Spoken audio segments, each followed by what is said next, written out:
नमस्कार साथियों, कैसे हैं आप सब। उम्मीद करते हैं आप सब बहुत ही अच्छे होंगे।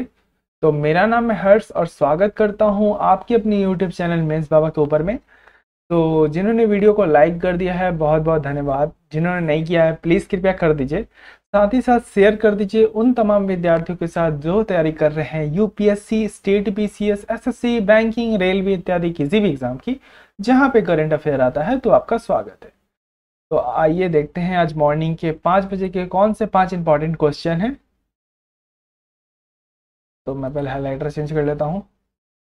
तो पहला क्वेश्चन है प्राकृति। आप रिसेंटली इसे न्यूज़ में सुन रहे होंगे, इसे रिसेंटली लॉन्च कर दिया गया है एक अवेयरनेस जनरेट करने के लिए। तो ये किस फील्ड से जुड़ा हुआ है, यानी प्राकृति नाम का एक अवेयरनेस जनरेट किया गया है, एक तरह का आप ये समझिए कि अवेयरनेस प्रोग्राम जनरेट किया गया है। तो ये किस फील्ड से संबंधित है, तो ये संबंधित है आपका प्लास्टिक पॉल्यूशन से। जी हाँ साथियों, याद रखिएगा प्लास्टिक पॉल्यूशन से संबंधित है। तो यूनियन इन्वायरमेंट मिनिस्टर, यानी हमारे जो यूनियन इन्वायरमेंट मिनिस्टर है कौन है, भूपेंद्र यादव जी, उनके द्वारा प्राकृति क्या किया गया है, लॉन्च कर दिया गया है। जो क्या करेगी, स्प्रेड करेगी अवेयरनेस। अवेयरनेस किसके बारे में, about small change in the life that can curb plastic pollution. जी हाँ दोस्तों, अगर वास्तविक में देखा जाए कि हम अपने जीवन में अगर छोटे छोटे भी चेंज करेंगे ना, तो उससे प्लास्टिक पॉल्यूशन कम होगा। अब आप पूछोगे कि ये कैसे होगा सर।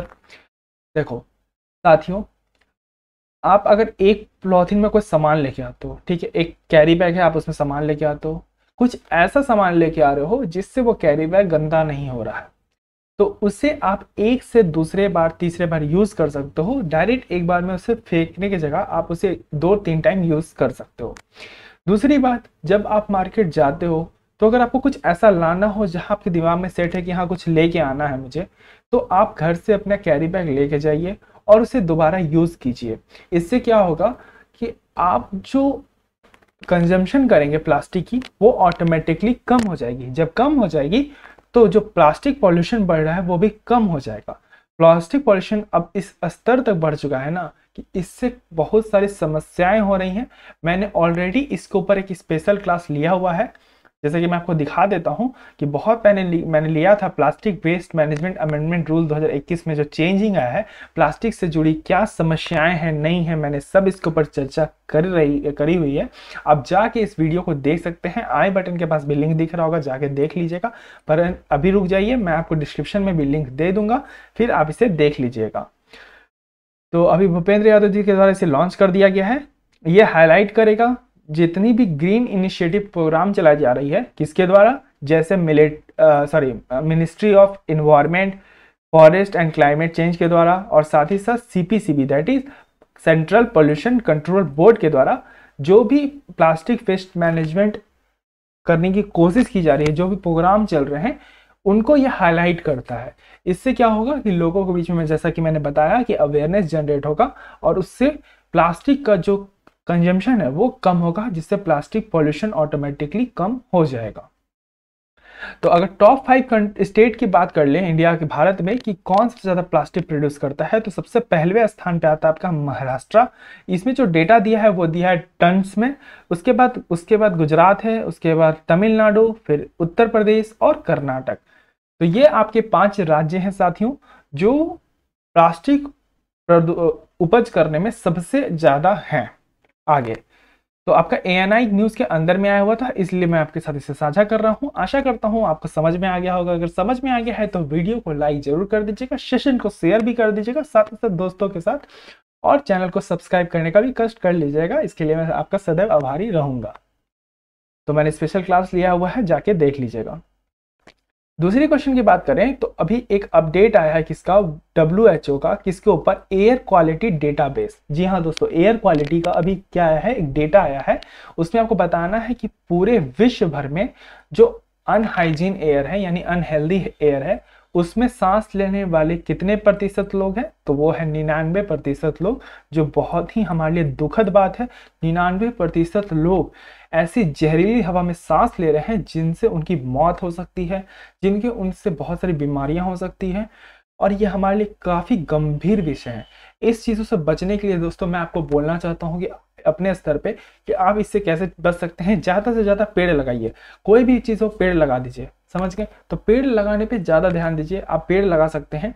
उससे क्या होगा, जब आप पेड़ लगाएंगे, जब एफॉरेस्टेशन करेंगे, क्योंकि ये सब समस्याएं डिफॉरेस्टेशन के कारण होती हैं, तो आप जब एफॉरेस्टेशन करेंगे तो उससे ऑटोमेटिकली जो भी एयर पोल्यूशन है वो कम हो जाएगा।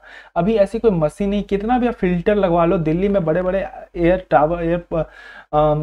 प्योरीफायर टावर्स लगा दिए जाए, इन सब चीज़ का एक ही उपाय है, लॉन्ग टर्म अगर आपको कुछ करना है कम कॉस्ट में, तो ज़्यादा से ज़्यादा पेड़ लगाइए, और जो पेड़ हैं उनको बेवजह मत काटिए, ठीक है। तो अभी आपका देखिए 2022 के अपडेट में ये दिखाया गया कि 99% लोग WHO की रिपोर्ट की हिसाब से जो बहुत ही प्रदूषित हवा में सांस ले रहे हैं, जो बहुत ही दुखद की बात है। इसमें अभी WHO जो कवर कर रही है वो कवर कर रही है 170 सिटीज, 170 कंट्रीज में 6000 सिटी को ये मॉनिटरिंग कर रही है, और बचे हुए सिटीज को भी मॉनिटरिंग करेगी। मेनली जो इसमें एयर क्वालिटी देखा जाता है वो किसका देखा जाता है, नाइट्रोजन डाइऑक्साइड का। जी हाँ दोस्तों, ये बहुत ही जहरीली हवा होती है जो हमारे स्वास्थ्य में अगर चले जाए तो हमें बहुत सारी समस्याएं हो सकती हैं आज और भविष्य के लिए भी। तो आपका देख सकते हैं कि WHO के द्वारा खुद इसे पब्लिश किया गया था 4 अप्रैल को, और यूनाइटेड नेशन की न्यूज़ में भी आपको आया हुआ है, इसलिए मैं आपके साथ इसे साझा कर रहा हूँ। आशा करता हूँ आपको तक वो बात पहुँच गई होगी जिस तरह मैं आप तक ये पहुँचाना चाहता था। तो अपना तीसरा क्वेश्चन क्या है कि अभी हाल ही में एक पायलट प्रोजेक्ट चलाया गया है जिसका नाम क्या है, ग्रीन स्टील, जो किससे बनाया जाएगा, हाइड्रोजन को जला के बनाया जाएगा। तो ये किस कंट्री में पायलट प्रोजेक्ट चला है, तो ये चला है आपका स्वीडन के अंदर में। जी हाँ दोस्तों, कहाँ चला है, स्वीडन के अंदर में ये पायलट प्रोजेक्ट चला है। इसमें क्या होगा, इसमें होगा कि आपका जो स्टील बनेगा वो कैसे बनेगा, वो बनेगा आपका हाइड्रोजन को जला के। ऐसा नहीं है कि जो पूरे प्रोसेस में स्टील बना रहे हैं उसमें हम बिल्कुल कोयला को रिप्लेस कर देंगे बार में, ऐसा नहीं होगा साथियों, ऐसा तुरंत नहीं हो सकता। लेकिन जो कुछ फेजेस हैं जहां पे हम कोयला को हटा के हाइड्रोजन को जलाएंगे, क्योंकि आप वास्तविक से मैं आपको बता देता हूँ कि हाइड्रोजन की ये गुणवत्ता होती है कि जब आप हाइड्रोजन को जलाते हैं तो उससे कार्बन डाइऑक्साइड नहीं निकलता। अभी जैसा कि मैंने आपको बताया है कि कैसे मैंने पहला टॉपिक में वाटर पॉल्यूशन के बारे में बताया, दूसरे टॉपिक में एयर पॉल्यूशन को बताया, और ये देखिए ऐसा ही पायलट प्रोजेक्ट मैंने अभी आपको तीसरे क्वेश्चन में बताया कि जो आपको पता है कि पॉल्यूशन इस स्तर तक पहुंच गया है कि हमें 99% लोग प्रदूषित हवा में सांस ले रहे हैं। अगर इसके लिए अभी से कुछ नहीं किया गया तो ये आगे आने वाले टाइम में बहुत ही ज्यादा खतरनाक बन जाएगा हमारे लिए और आपके आने वाली जनरेशन के लिए।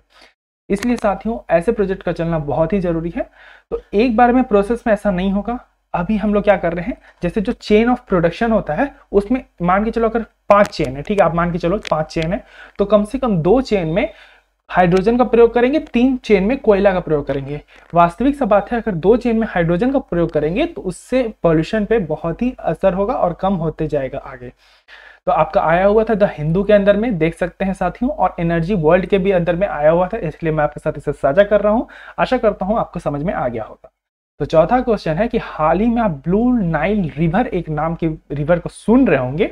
आपको बताना है ये कि ये किस कंट्री से ओरिजिनेट होती है। तो ये ओरिजिनेट होती है आपका इथोपिया से। जी हाँ दोस्तों, कहाँ से होती है, तो ब्लू नाइल रिवर, याद रखिएगा, ब्लू नाइल रिवर इथोपिया से ओरिजिनेट होती है। मैं आपको मैप के माध्यम से इसे साझा कर देता हूँ कि रिसेंटली जो ब्लू नाइल रिवर के बारे में आप सुन रहे हैं वो नाइल रिवर से ओरिजिनेट होती है, और मतलब एक सब्सिडरी है किसकी, नाइल रिवर की। जी हाँ दोस्तों, ब्लू नाइल रिवर की सब्सिडरी है।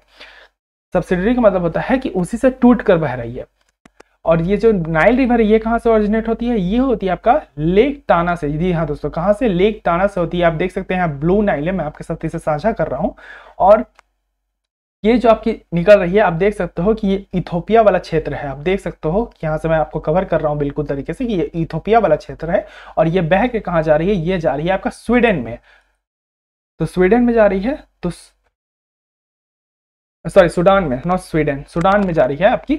और ये रिसेंटली न्यूज में इसलिए चल रहा है साथियों कि इस नदी के बीच में, यानी ये वाला क्षेत्र, आप सूडान वाला ले लो और एक ब्लू नाइल के रिवर वाला क्षेत्र, इस क्षेत्र में हुआ क्या है कि एक शिप डूब गई है जिसमें 23 महिलाएं जा रही थी और उनकी मृत्यु हो गई है।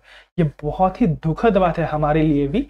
और ये बेसिकली इस जो ब्लू नाइल रिवर का इस्तेमाल हम लोग किसके लिए करते हैं, हम लोग करते हैं ट्रांसपोर्टेशन के लिए, जैसे पीपल इससे भी जाता है, गुड्स भी जाते हैं अमेरिकन नेशन के अंदर में, क्योंकि ऊपर वाला क्षेत्र आपका अमेरिकन नेशंस के अंदर में आता है, इसलिए लोग इससे व्यापार, साथ ही साथ लोग इससे आवाजाही करते हैं। इसके बीच में ऐसी एक घटना हो गई है कि 23 महिलाएं डूब के उनकी मृत्यु हो गई है। ये न्यूज में था, आपका द हिंदू के अंदर में आया हुआ था, इसलिए मैं आपके साथ इसे साझा कर रहा हूं। आशा करता हूं आप तक ये बात पहुंच गई होगी जिस प्रकार से मैं आप तक ये पहुंचाना चाहता था। आज का लास्ट क्वेश्चन क्या है कि वैगनर एक ग्रुप आप सुन रहोगे न्यूज के अंदर में, ये क्या है, प्राइवेट मिलिट्री कंपनी है, ये एक प्राइवेट मिलिट्री कंपनी है। ये आपको बताना है किस कंट्री के अंदर में है, तो ये है आपकी रशिया के अंदर में। जी हाँ साथियों, किसके अंदर में है, रशिया के अंदर में है। तो वैगनर ग्रुप अभी एक क्या है, प्राइवेट मिलिट्री कंपनी है जो चलती है रशिया के अंदर में।